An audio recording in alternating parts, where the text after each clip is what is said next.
महाराष्ट्र स्वागत आहे तुमचं एसएम क्लासेस या लोकप्रिय यूट्यूब चॅनलवरती। तर मित्रांनो, पीएम किसान योजनेच्या माध्यमातून देण्यात येणारा 19व्या हप्त्यासंदर्भात दुपारी जे 2 वाजता जे आहे ते जमा होणार आहे, या संदर्भात सविस्तर माहिती आपण जाणून घेऊ। फक्त एक विनंती आहे, आपल्या यूट्यूब चॅनलला तुम्ही सबस्क्राइब केलं नसेल तर सबस्क्राइब बटन दाबा आणि बेल आयकॉनला ऑल प्रेस करायला विसरू नका, कारण की अशाच नवनवीन व्हिडिओचं नोटिफिकेशन तुमच्यापर्यंत पोहोचत जाईल। एकंदरीत आपण अधिकृत जी वेबसाईट आहे, अधिकार आर्टिकल आहे, याच्यावर आलेलो आहोत। इथून तुम्हाला माहिती मी सांगणार आहे।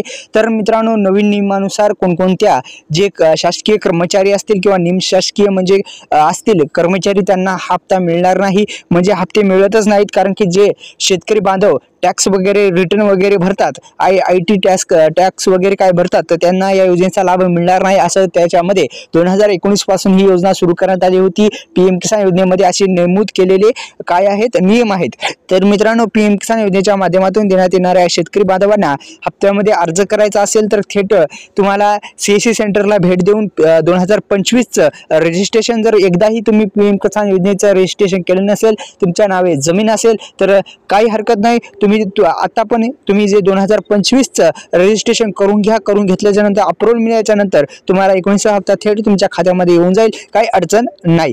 तर मित्रांनो, पीएम किसान योजनेच्या माध्यमातून देण्यात आतापर्यंत 18 हप्ते देण्यात आले, 19 हप्ता थेट शेतकऱ्यांच्या बँक खात्यामध्ये जमा होणार आहे। एकंदरीत पीएम किसान योजनेच्या माध्यमातून देण्यात येणाऱ्या हप्त्यामध्ये मित्रांनो, पीएम किसान योजना ही सर्वात मोठी योजना आहे, डीबीटी आर्थिक योजना आहे। या योजनेच्या माध्यमातून तर पीएम किसान योजनेच्या माध्यमातून आतापर्यंत 18 हप्त्याचे पैसे थेट शेतकऱ्यांच्या बँक खात्यामध्ये जमा केले आहेत। 19 हप्ता थेट शेतकऱ्यांच्या बँक खात्यामध्ये जमा होणार आहे।